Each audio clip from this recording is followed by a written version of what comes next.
l'IRC, pour moi, c'est une fantastique opportunité de mêler dans un même lieu des cliniciens, des biologistes et des chercheurs à proximité des associations de patients pour permettre d'avoir une démarche collective contre le cancer.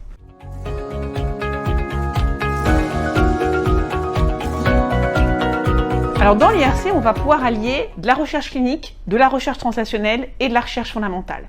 Donc la recherche clinique, c'est encore une fois la possibilité d'avoir ensemble les cliniciens qui s'adressent aux tumeurs solides, en hématologie, et qui sont extrêmement actifs aujourd'hui en recherche clinique. Ils vont pouvoir bénéficier pour cette recherche clinique d'un plateau de biologie qui inclut une plateforme de recherche translationnelle en immunologie qui s'appelle le CITI, qui est une plateforme d'immunomonitoring, et aussi des laboratoires dédiés à la génétique du cancer. Et puis, à proximité, on aura les unités de recherche qui s'intéressent au cancer sur les sites, deux grandes unités, l'une dirigée par Éric Chevet, qui s'appelle COS, l'autre que je dirige, qui s'appelle MICMAC, et puis à côté de ça, des structures émanant d'autres unités comme Numécan et le LTSI. Et tous ces chercheurs, ils ont un objectif en commun, qui est encore une fois la lutte contre le cancer. Et on imagine, enfin on espère, et on est certain même, que le fait d'avoir dans un même site les cliniciens, les biologistes médicaux et les chercheurs, ça va permettre d'apporter cette dynamique indispensable à une recherche efficace pour les malades. Un des outils qui va être finalement très important, c'est l'outil bâtimentaire. On a la chance unique de construire un nouveau bâtiment, au-delà d'un nouveau projet.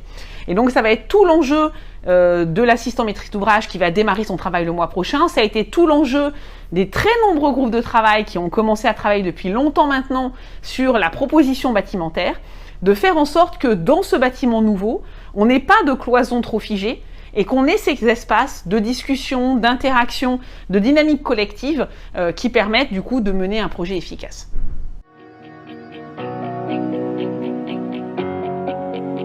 On ne soit plus CLCC, CHU, INSERM, universitaire ou toute autre appartenance. Ça serait qu'on soit uniquement des gens qui développent des projets communs contre le cancer.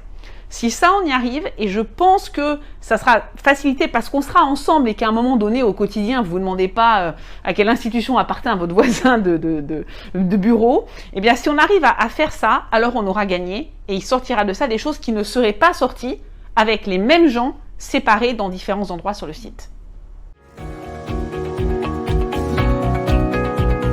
On peut toujours avoir l'idée que la recherche et le patient, c'est quelque chose de très éloigné. La première chose qui fait que c'est pas vrai, c'est bien sûr la recherche clinique, qui celle-là est faite directement avec le patient, sur le patient, et ça c'est une évidence.